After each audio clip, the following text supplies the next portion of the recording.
여러분 안녕하십니까. 지난주에 상당한 반향이 있었습니다. 박지원 전 국정원장과 함께 인터뷰를 진행했는데요. 품격이 있었다 뭐 이런 것보다는 내용이 더 좋았다 이런 말씀해 주신 여러분께 감사드리면서요. 오늘도 박지원 원장님과 함께 조금 전에 있었던 국회 재의결 부결 상황, 앞으로 정치판이 어떻게 반응하고 또 흘러갈지 제대로 한번 분석해 드리겠습니다. 박지원 전 원장 오셨습니다. 어서 오십시오. 네, 안녕하세요. 자, 오늘 국회 의결 끝나고 난 뒤에 최초 출연이시죠, 방송. 그렇습니다. 예. 아, 근데 이제 찬성표가 뭐 197표까지 갈 수도 있다고 했는데 결국 180표도 안 됐습니다. 179. 오히려 이탈표가 있는 거 아니냐라고 했는데 결과 보고 좀 실망하지는 않으셨는지요? 물론 상당하게 기대를 하면서도 어떤 경우에도 부결될 것이다 하는 것은 예측을 했지만은 차마 말은 못했죠. 왜냐하면 양심적인 정의로운 그러한 분들이 나올 것으로 봤는데 한마디로 실망이고, 역시 윤석열 대통령에 대해서는 탄핵의 마일리지가 차곡차곡 쌓여가면서 국민과 함께 탄핵 열차를 출발시킬 그러한 기점으로 가고 있다, 그렇게 생각합니다. 자, 오늘 표결 내용에 대해서 조금 이제 따져봐야 할 게 어제까지 국민의힘 의원들 중에서는 5명이 찬성표를 던지겠다라고 했고, 또 오늘 오전에는 하태경 의원이 굉장히 긴장을 했는지 나는 비윤이지만 찬성표 안 던지고 반대할 것이다 이렇게 하면서 국민의힘이 국회의사당 안에서 당론 채택을 다시 한 번 더 했습니다. 그렇습니다. 예. 자, 그것이 실제로 표결에 영향이 있었다 없었다 어떻게 보십니까? 아무래도 대통령께서 초선 당선자들을 대통령실로 초청을 해가지고 굉장히 강하게 압박하는 모습을 연출했잖아요. 그것이 낙선 현역 의원들한테도 무언의 압력이 되고, 또 지도부에서도 상당히 강하게 그러한 작업을 한 것으로 저는 알고 있습니다. 그렇기 때문에 역시 대통령의 임기가 3년이나 남아있기 때문에, 특히 국민의힘은 전통적으로 이 복종하는 DNA가 강하든, 그리고 우리 민주당은 저항하는 DNA가 있었는데, 그러한 DNA대로 표결 결과가 나왔지만은 어떻게 됐든 부결됐기 때문에 우리는 새로운 각오로 투쟁할 수밖에 없다, 이렇게 봅니다. 자, 그러면 179표 찬성표가 179라는 것도 한번 따지고는 넘어가야 할 것 같은데요. 글쎄요, 그걸 따지면은 예. 저는 그러한 분석이 참 어려워요. 네. 그래서 제가 따지기는 좀 어렵다. 자, 이렇게 이제 보더라고요. 지금 이제 국민의힘에서 5명이 찬성하기로 했는데 이 사람들이 찬성 안 하고 반대로 갔을 수도 있다. 두 번째, 이제 민주당은 165석인데 179 같으면 이미 민주당을 이탈한 사람들이 실제로 민주당 그 방향대로 찬성하지 않았을 수 있기 때문에 179만 하더라도 민주당도 할 만큼은 한 것이다, 이제 이런 얘기도 있더라고요. 어떻게 해석하는 것이 맞습니까? 정치적으로 보면. 글쎄요, 저는 그 부표를 던지겠다고 하는 국민의힘의 5 의원에 대해서 의심하지 않습니다. 그렇지만은 그게 비밀 투표이기 때문에 커밍아웃만 하고 예.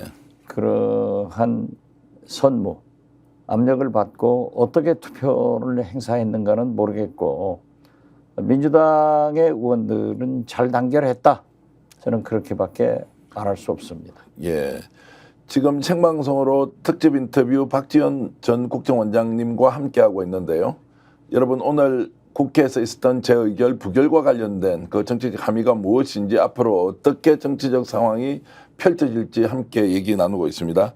지금 1000분 가까이 들어오셨으니까 인터뷰 시작과 동시에 많은 분들이 이렇게 저희들 방송 응원해 주셔서 감사드리고요. 가을이님, 우국중령님, 뽐날님, 코턴님, 그리고 카르페디에님, 민주당 의석수가 155석이다라고 하시는데 그건 제가 좀 더 확인을 해 보겠습니다. 별이총총님 모두 고맙고요. 혹시 박지원 원장님께 여쭤보고 싶은 거 있으면 언제라도 질문 올려주시면 저희들 제작진이 챙겨서 실시간으로 이렇게 말씀 나누면서 또 질문 드리고 답변 저희들이 대신 공유해 드리겠습니다.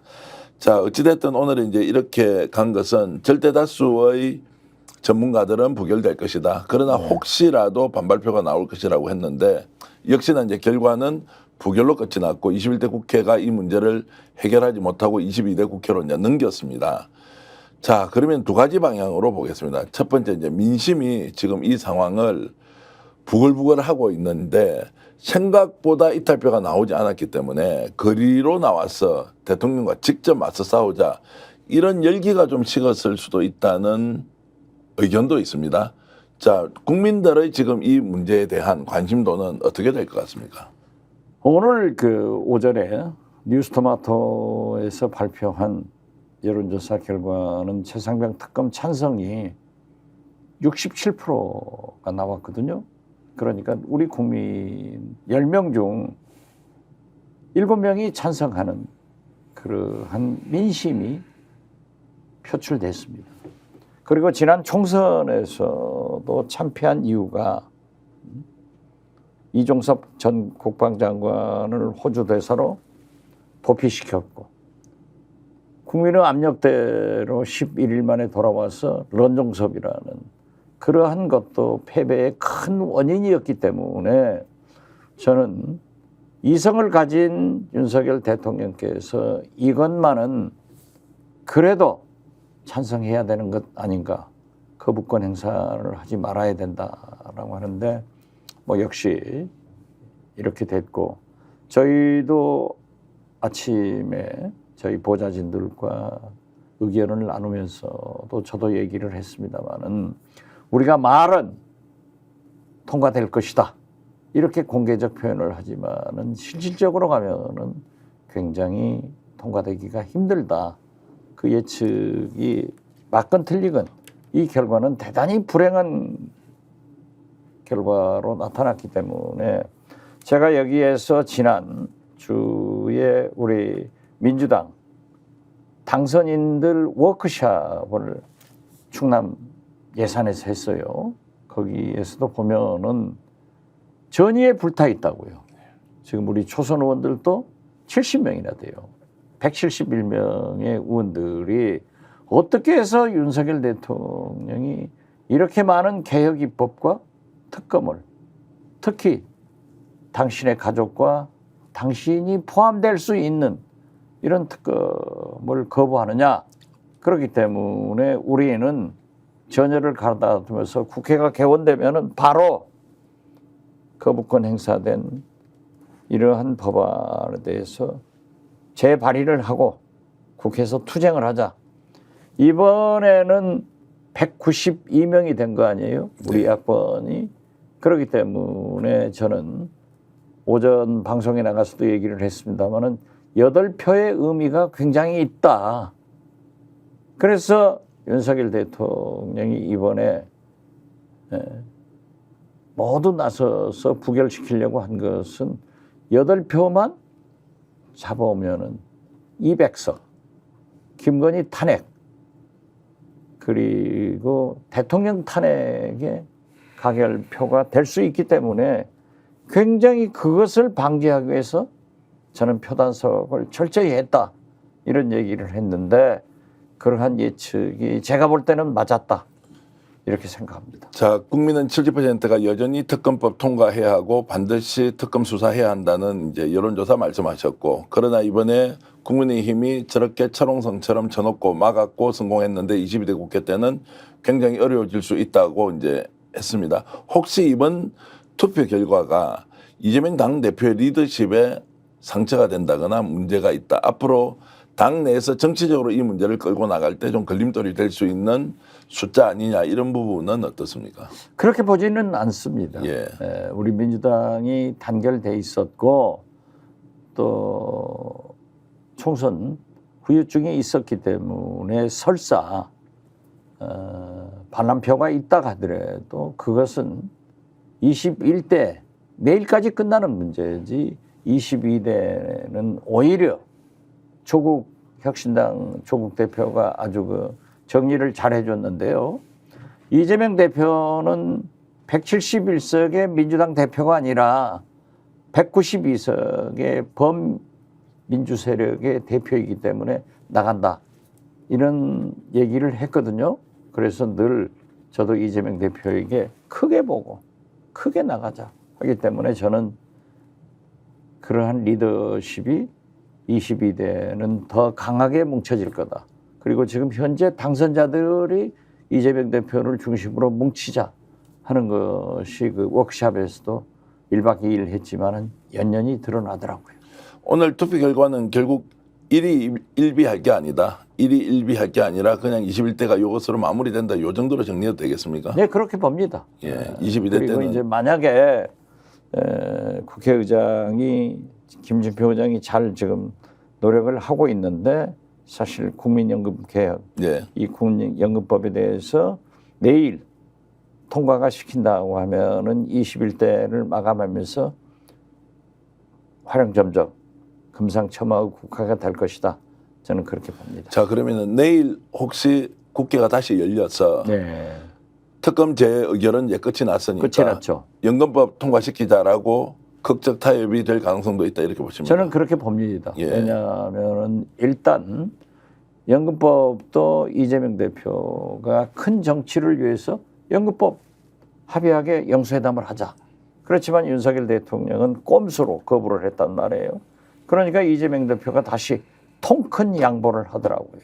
자, 44% 정부안을 전부 받겠다 하더라도 뭐 구조조정이다 뭐다 구실을 바쳐가지고 이 안 한 합의를 안 해준 이유는 그걸 가지고 최상병 특검 뭐 어떤 미끼 역할을 하지 않을까 이런 정략적 계산에서 했는데 어떻게 됐든 윤석열 대통령은 최상병 특검이 부결됨으로써 사실상 승리를 했잖아요.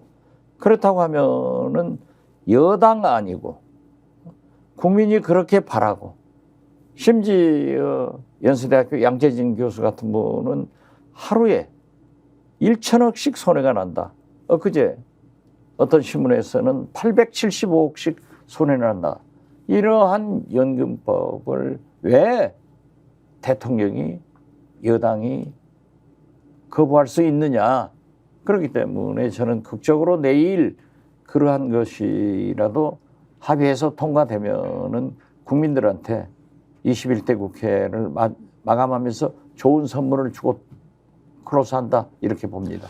그 정치구단 원로 또 지혜로운 좀 선각자답게 지금 박지원 원장께서 하시는 말씀은 오늘 국회에서 최상병 특검 재의결 부결이 됐지만 21대 국회를 마무리하는 시점에서 국민연금법과 관련해서는 이재명 당대표가 전격적으로 여당안을 다 받았기 때문에 내일 이것이 국회 통과될 가능성이 있다라고 우리 스픽스 방송을 통해서 최초로 말씀드리는 내용 여러분 기억하시면 실제 김진표 국회의장이 여야를 불러서 연금법 통과시켜보자라고 하는 상황이 내일 올지 안 올지는 여러분 한 번 더 기다려보시면 좋겠네요. 국민이 바라고 있고 21대 국회에서 그거 하나라도 맞췄다 하는 유종의미를 장식해 주기를 저도 국민의 입장에서 말씀을 드리는 겁니다. 예, 알겠습니다. 자, 그리고 이제 22대 국회로 넘어가면 아까 잠깐 언급하셨지만 이제 조국 혁신당도 12명이 들어오고 민주당도 171명 그리고 범야권이 192석을 가지고 오늘 부결됐던 최상병 특검법 제일 먼저 이제 추진을 할 거지 않습니까? 그렇습니다. 그럼 최상병 특검법만 합니까? 지금 분위기로 보면 양평 게이트라든지 뭐 이런 것들을 포함한 김건희 특검법도 같이 추진을 할 가능성이 있어요. 반드시 김건희 특검과 함께 해야죠. 함께 이제 들어가면 그렇죠. 예. 그럼 국회법상 이제 일정이 어떻게 됩니까? 이렇게 해서 제안을 하면 이제 어떻게 됩니까? 바로 이제 법이 통과되면 대통령이 다시 부결하는 이런 이제 순서로 갑니까? 그런 악순환이 계속될 확률이 예, 지금 현재로 보면 굉장히 높아요. 예, 그리고 개혁 입법 같은 것도 패스트트랙을 태우면은 330일이 필요하거든요. 그렇기 때문에 민주당에서 어떤 경우에도 법사위원장을 갖겠다, 차지하겠다 하는 이유가 속도감 있는 개혁, 그 법안을 국회에서 처리하자 이런 의미이기 때문에 저는 국민들도 지난 21대, 현 21대 국회를 보았다고 하면은 국민 지지도 있을 것으로 보아요. 자, 전의의 불타는 아까 초선 의원들 말씀하셨고 192명의 범야권 의원이 있는데 그렇다 하더라도 국회라는 곳이 운영 절차나 국회법 관련해서 여야가 합의해서 법사위원장, 운영위원장을 정해야 하지 않습니까? 그렇죠. 자, 이렇게 이제 보면 국회의장은 우원식 의원이 이제 결정이 됐고 법사위원장, 운영위원장 다 민주당이 가져올 수 있겠습니까? 저는 가져와야 된다고 주장을 합니다. 네. 왜냐하면은 지금 현재 그 법사위에서 개혁 입법, 특검법 이런 것도 문제가 되지만은 운영위에서 윤석열 대통령의 용산 이전 비용이 547억 쓴다고 했는데 여기저기 부처에서 많이 갖다 쓴 거 아니에요? 그리고 해외 순방비 이것도 지금 3배, 4배가 지출됐고 특히 부산 엑스포 유치 비용 이런 것들이 지금 흑막에 쌓여 있거든요. 그렇기 때문에 이러한 것도 국정조사나 또는 상임위 활동을 통해서 안 그러면 특검을 통해서 밝혀져야 된다. 이게 그대로 넘어갈 수는 없지 않나요? 국민의 혈세를. 그렇기 때문에 저는 반드시 법사위 운영이 이것은 가져올 것이다. 지금 현재 원구성 협상이 안 되는 거예요. 민주당의 박찬대 대표하고 국민의힘 추경호 대표가 대화가 잘 안 되는 것 같아요. 왜냐하면 근본적으로 얘기 안 된다 하는 것만 하지 상임위의원 같은 거나 여러 가지 자료를 안 낸다고 하면은 민주당으로서는 우원식 의장도 똑같은 견해를 가지고 있는 것으로 알고 있습니다만은 단독으로 원구성을 해서 16개 상임위원장을 민주당이 독차지하는 그런 결과도 있을 것이다. 그것은 지금 현재 21대 국회에서도 처음에 그렇게 하다가 거의 1년 정도 있다가 합의가 돼가지고 위원장들을 국민의힘에 배분했잖아요. 그러한 것이 또 재판될 것이다. 저는 그렇게 봅니다. 자, 간단히 좀 여쭤보면, 자, 여야 간에 이 그 상임위원장 배분과 관련된 합의가 된다 안 된다 양자택일로 하면 어떻습니까? 안 된다 이거. 안 된다. 그러면 지금 그 현재는 안 되고 있어요. 공전의 시간이 어느 정도 갈 것 같습니까? 그러니까 그 공전의 시간을 6월을 넘기지 말자. 6월을 넘기지 말자. 예, 그런 것이 지배적이고 지금 저희들이 5월 30일 날 오후 2시에 의원총회가 소집됐습니다. 저희들 임기는 30일부터 내일 자정부터 시작되기 때문에 네. 실제로 의원총회가 되면은 거기에서 많은 방향이 정해질 거고 의원총회의 인준을 받으면은 그 방향으로 가는데 어떤 경우에도 지금 현재 물가, 민생 문제나 여러 가지 사정이 국회를 뭐 과거처럼 2달, 석 달간 비워놓을 수는 없는 거예요. 그러니까 책임 있게 하자. 또 특히 현 21대 국회에서 민주당이 180석을 가지고도 정권 재창출을 하지 못한 무능한 민주당 180석을 가지고도 윤석열 대통령의 거부권 행사에 대해서 저 강 건너 불구경하듯 멍하니 쳐다본 무기력한 민주당이 돼서는 안 된다. 그렇기 때문에 이번 총선 결과는 윤석열 정권에 대한 심판도 있었지만은 민주당이 야무지게 해라. 이 요구가 있었기 때문에 192석을 준 국민들에게 우리는 속도감 있게 개혁을, 입법을 해나가야 된다. 그렇기 때문에 부서 원구성은 더 이상 늦출 수 없을 것이다. 그런 결론에 도달할 겁니다. 자, 오늘 굉장히 중요한 얘기를 박 전 원장께서 해 주셨는데요. 지금 국회 개원으로 5월 30일 하고 나면 6월을 넘기지 않는다. 6월 30일까지는 어떤 경우에도 상임위원장이 정해지도록 한다. 여야 간에 협상은 해보지만 협상이 되지 않으면 6월 달에는 16개 상임위 전부를 민주당이 또는 범야권이 임명하더라도 국회 공정 상태를 6월을 넘겨서는 안 된다라는 확고한 의견 말씀을 주셨고 그것이 민심이다. 이제 이런 말씀으로 이해하겠습니다. 네, 그렇게 해야 됩니다. 그렇게 해야 된다는 네. 거고. 자, 그러면 이런 이제 일정을 알고 있는 국민의힘은 어떤 식으로는 협상을 해서 상임위를 몇 개라도 가지고 가려고 하지. 이번에 다 상임위 포기하더라도 야당과 협상하지 않겠다 이렇게 나갈 수도 있습니까? 어떻게 보십니까? 지금 현재는 후자인 것 같아요. 네. 상임위를 다 포기하더라도 협상을 하지 않는다 하는데 지금 21대 국회의원들의 민주당 의원들을 워크숍에서 만나서 얘기를 해보니까 과거 국회하고 좀 정반대더라고요. 집권 여당의 의원들이 야당 의원들을 설득해서 정부 입법 이런 것을 통과를 요구하는데 안 하려고 한다는 거예요. 뭐든지. 그리고 민주당도 알아서 해라 하는 식으로 배척을 하는데 이번에도 더 강해질 것 같아요. 그러면은 민주당 법력 야권이 192석을 가졌다고 하면은 그대로 방기할 수는 없지 않느냐. 속도감 있는 개혁, 속도감 있는 입법을 위해서는 그 방법밖에 없다. 그렇게 봅니다. 여당이 여당으로서 역할을 하지 않고 또 책임 정치를 하지 않겠다고 오히려 야당 알아서 하라고 하면 국민들하고 야당은 더 뜻이 맞는 거 아닙니까? 그렇죠. 그러면은 계속 질주하면서 국회를 사실상 야당 중심으로 끌고 가겠다. 그런데 이제 문제는 대통령이 전가의 보도처럼 거부권을 행사한다 이거죠. 거부권을 행사했을 때는 그리고 지금 시행령 정치를 한단 말이에요. 국회에 오는 것도 없이. 그래서 아주 이게 중대한 거예요. 그러니까 저는 그 워크숍 다녀와서 최근 1년의 전국 현황을 보면은 대통령이 변해줘야 돼요. 대한민국은 대통령 중심제이지만은 특히 윤석열 대통령을 지금까지 가져보지 못한 그런 대통령을 우리 국민들이 정치권이 가졌기 때문에 대통령이 변해야 되는데 대통령이 지난 총선 참패 후 또 집권 2년의 기자회견 여러 가지를 했어도 똑같잖아요. 소위 2년 전 인수위원회 때 기자들한테 김치찌개 계란말이 해서 먹자. 2년 만에 그 공약을 지켰지만 실제로 거기에서 논의된 얘기가 뭐냐 이거죠. 기자들이 김치찌개 먹고 계란말이 먹으려고 하는 건 아니에요.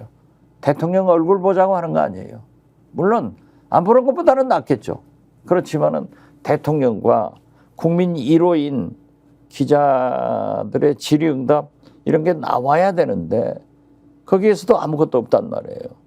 그러니까 미디어 오늘 같은 데서 비판을 했던데 어떻게 됐든 대통령이 변하지 않고 이렇게 나간다고 하면은 결국 민주당에서 범야권들이 입법을 하더라도 대통령은 거부권을 행사하고 그러면 또 재개의하고 이런 악순환이 계속되면은 누가 민생 물가 이러한 것을 하겠어요.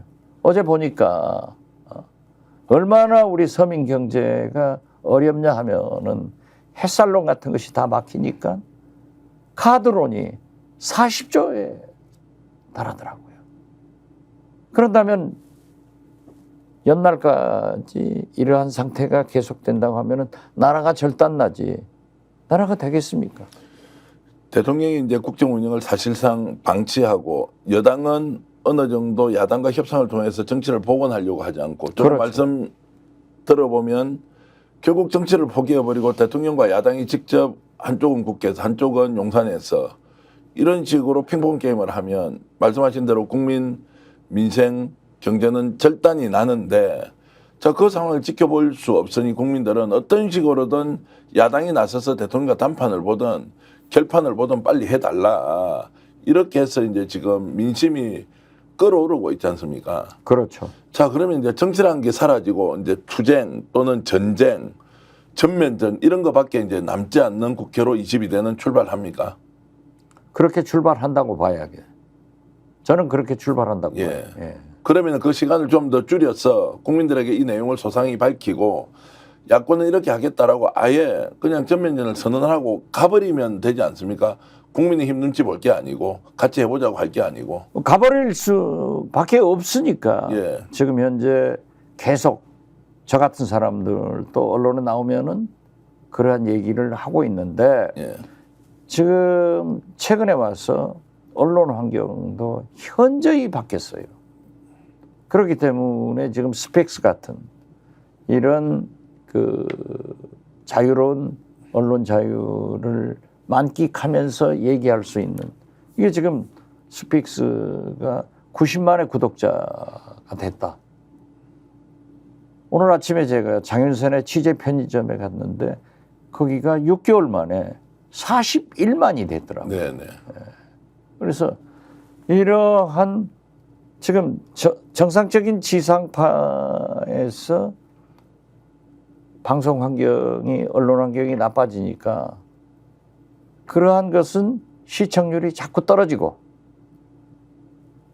직접 얘기할 수 있는 이러한 스픽스 등 유튜브들이 훨씬 활발해진단 말이에요. 몇 달 전에 제가 보니까 우리 국민들이 뉴스를 접하는 게 이 유튜브가 53%인가 그러더라고요. 그래서 이런 비정상적이죠. 그렇기 때문에 우리 민주당 야권으로서는 활발하게 그래도 정치이기 때문에 대국민 설득하는 이런 작업이 필요하다. 그렇게 봐요. 평소에 이제 박원장님은 특히나 이제 협치가 중요하다. 여당도 양보해야 되고 야당도 양보해야지 무조건 자기 주장만 해서는 안 된다. 그래서 때로는 박원장을 비판하는 분들이 민주당인데 왜 민주당답지 못하느냐. 좀 싸울 때 싸워야지. 이제 이런 의견이 있기도 했는데 최근 원장님 말씀은 더 이상 이 정권하고는 협상과 타협과 협치가 불가능하다. 전면전 외에는 없다. 이제 이렇게 말씀하시는 게 굉장히 생각이 많이 바뀌셨다. 이런 많이 느낌. 바뀔 수밖에 없잖아요. 예. 지금 지난 2년간 무슨 진전이 있었냐 이거죠. 그리고 지금까지 계속 윤석열 대통령의 변화를 대통령이 바뀌셔야 됩니다 했지만은 아무런 변화가 없다고 하면은 결국 투쟁밖에 없지 않냐 이런 결론에 도달하게 만든 거죠. 그러니까 과거에 최근에 어떤 그 유튜브를 하시는 그 회사 대표가 소위 말하는 개혁의 딸들을 좀 접촉을 했더라고요. 그래가지고 그분들의 의견을 들어보니까 본래 정치라고 하는 것은 협상과 타협 아니에요? 그런데 무슨 협상과 타협이 필요하냐? 윤석열 대통령을 향해서 싸워라. 이게 국민적 요구이고 특히 민주당에 대한 요구이기 때문에 저도 그러한 결론밖에 안 나온다. 굉장히 나라가 불행해지고 나라가 망하는 이런 길로 가는 것 아닌가. 그래서 제가 그 도차례 얘기를 몇 번 얘기를 했습니다마는 나경원 의원께서도 그 얘기를 했더라고요. 임기 단축한 4년 중임 대통령제로 개헌을 하자. 그런데 그 얘기는 조국 혁신당 조국 대표도 얘기를 했고 저는 이미 임기 단축 중임제 개헌 주장을 MB 때부터 해왔어요. MB 때도 안상수 대표하고 그러한 것을 추진하다가 안상수 대표가 이명박 대통령이 그렇게 할 것이다 했는데 못 하더라고요.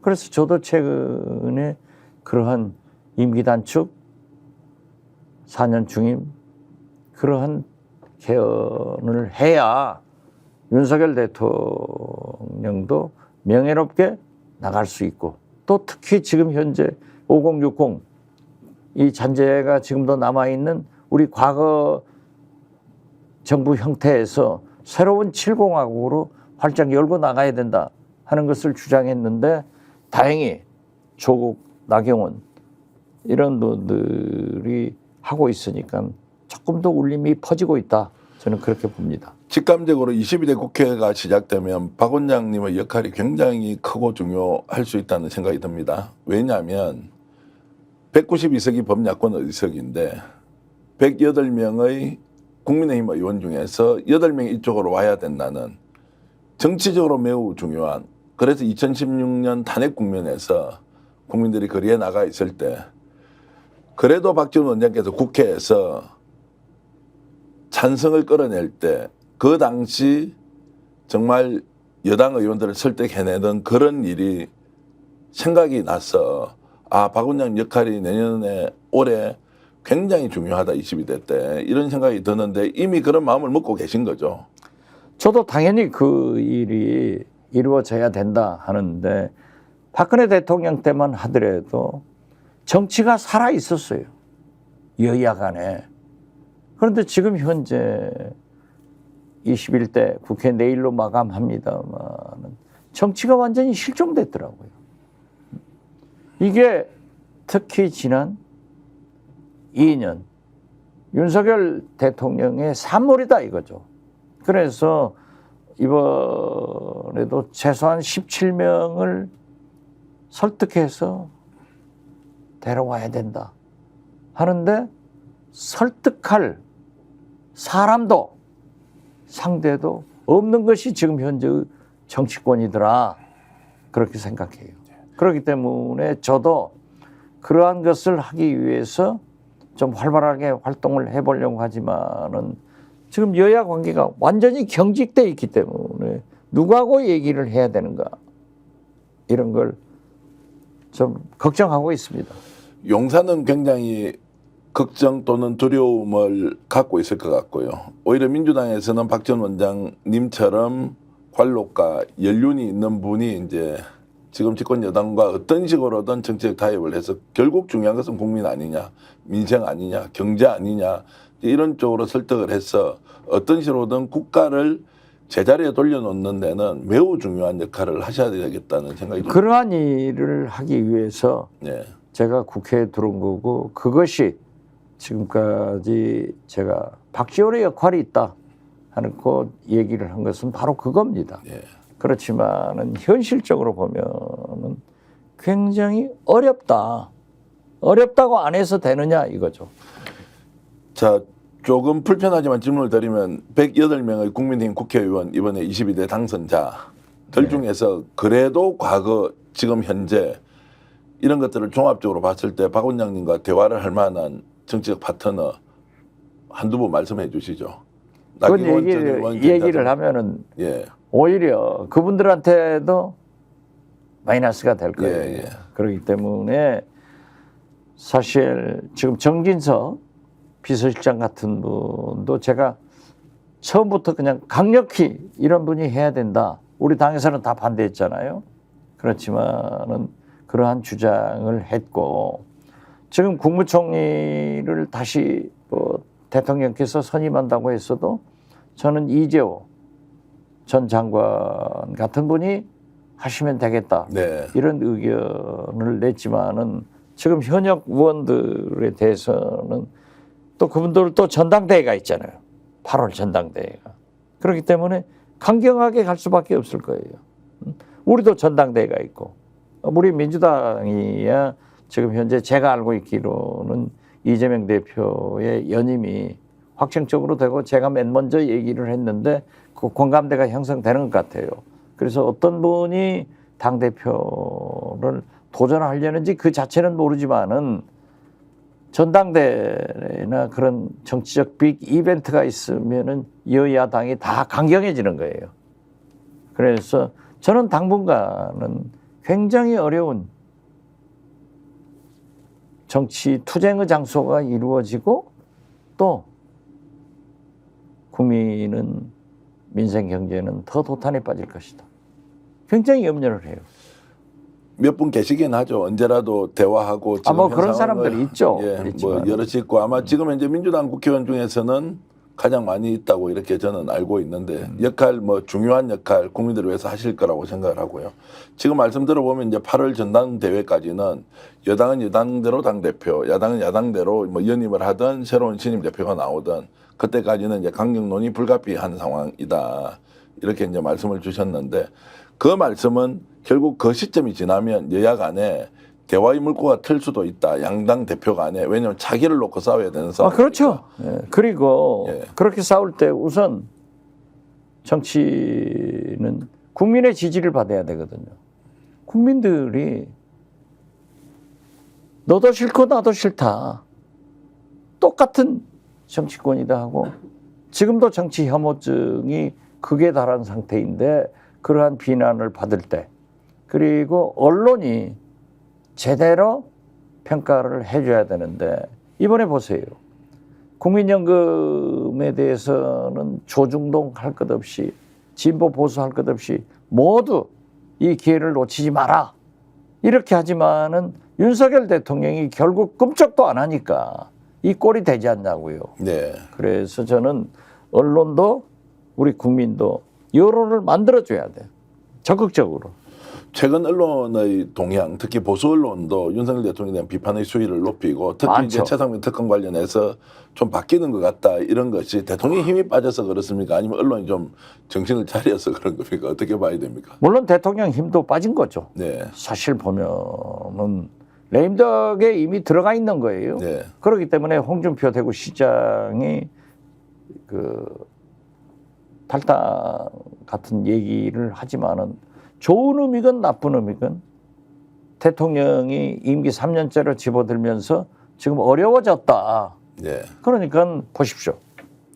지금 7월인지 8월인지 전당대회가 곧 있을 건데 한두 달 내에 있을 건데 거기에 당대표로 유력한 거론되는 후보들이 다 비윤을 표방하잖아요. 한동훈 전 비대위원장, 유승민 전 대표 다 그러잖아요. 그리고 구태여 지금 윤석열 대통령을 생각하는 나경원 전 의원 당선자도 보면은 국민연금에 대해서 하자 이런 의견을 내고 썩 친윤 행동을 자제하더라고요. 이건 보면은 벌써 그러한 현상이 났고 제가 총선 후에 이것은 국민이 윤석열, 이재명 공동정권을 만들어준 거다. 그렇기 때문에 협치를 넘어서 공치를 해야 된다. 그것을 위해서는 윤석열 대통령이 탈당하고 거국 중립내각 구성을 위해서 영수회담을 하시도록 얘기를 했는데 영수회담은 해서 했지만은 원만한 합의가 안 됐잖아요. 지금 총리 하나 임명을 못 한단 말이에요. 그 총리 임명을 하려면은 윤석열 대통령이 이재명 대표, 민주당을 설득해야 되는 거예요. 민주당이 반대하면은 총리 인준이 안 되잖아요. 그런데 어떻게 꼭 민주당 출신 인사들만 그렇게 마치 야당 파괴, 정치 공작처럼 그런 띄우면은 민주당이 해주겠냐고요. 그래서 저는 한덕수 총리가 잘해야 한다. 대통령 말씀 잘 듣고 그러니까 그 한덕수 총리를 오히려 유임시키기 위해서 이런 것 아닌가 이런 의심도 해요. 그 오늘 박정원 장님 시간이 있으면 많은 말씀 더 듣고 싶지만 역시 이제 해안이 남다르고 현재 일어나고 있는 정책 상황을 분석하는 방식이 완전히 다르다는 생각을 했습니다. 짧게 보면 여야 간에 전면적인 양상이 이루어질 수밖에 없지만 전당대회가 끝이 나면 여야 간에 뭔가 새로운 정치를 할 수밖에 없다. 윤석열 대통령의 문제도 여야 간에 충분히 논의할 수 있는 상황이 올 수 있다. 이런 말씀까지 새롭게 듣고는 정치가 오늘 특검 제어 결과 관련해서 부결이 됐기 때문에 끝이 나버린 거 아니냐라고 했는데 오히려 그것은 새로운 또 출발의 디딤돌이 되어서 22대 국회가 훨씬 더 강력하게 야당으로서 역할을 할 것이고 그 과정에서 여당은 여당대로 체제 정비를 하면 결국 윤석열 대통령이 레임덕으로 빠진다고 했던 평소 박 전 원장의 말씀이 그런 전제 조건 하에서 정치가 복원이 될 수 있겠구나라는 생각이 들고요. 가장 중요한 것은 그런 과정에서 민심이 언제 어떤 방식으로 반응하고 요구할 것인지, 그것이 탄핵으로 직행을 할 것인지, 사실상 식물 대통령으로 만들 것인지, 퇴진 요구를 할 것인지, 아니면 개헌국면으로 급속도로 전환이 되면서 여야가 합의해서 임기 단축을 시도할지, 무엇으로 갈지 알 수는 없지만 최종적으로는 국민이 선택하는 것 아니겠냐는 생각이 좀 듭니다. 아주 잘 분석하셨습니다. 아닙니다. 오늘 꿈보다 해몽이 훨씬 좋습니다. 해몽이 더 좋습니까? 오늘 말씀 들으면서 역시 오늘 실망감에 많이 빠져 있을 여러분들, 이게 끝이 아니다. 다시 일어서서 우리가 원하는 대한민국을 박 전 원장님과 야권 정치 세력 그리고 합리적 생각을 하고 있는 보수 정치인들도 함께 더 좋은 나라를 만드는데 손잡고 가야 한다. 이런 말씀으로 정리를 하겠습니다. 오늘 박 원장님 고맙습니다. 감사합니다. 자, 생방송으로 보내드린 특집 인터뷰 박 전 원장님 편 모두 마치겠습니다. 남은 시간 여러분 행복하게 보내시고요. 그리고 구독, 좋아요 눌러주시면서 저희들 스픽스 많이 응원해 주시면 더욱더 고맙겠습니다. 시청해 주신 여러분 안녕히 계십시오. 스픽스는 말하는 언론입니다. 대세는 유튜브, 그중에서 스픽스. 좋아요, 댓글, 구독, 알림 설정. 여러분이 저희를 사랑해 주시고 우리가 여러분을 사랑하는 4가지 방법입니다.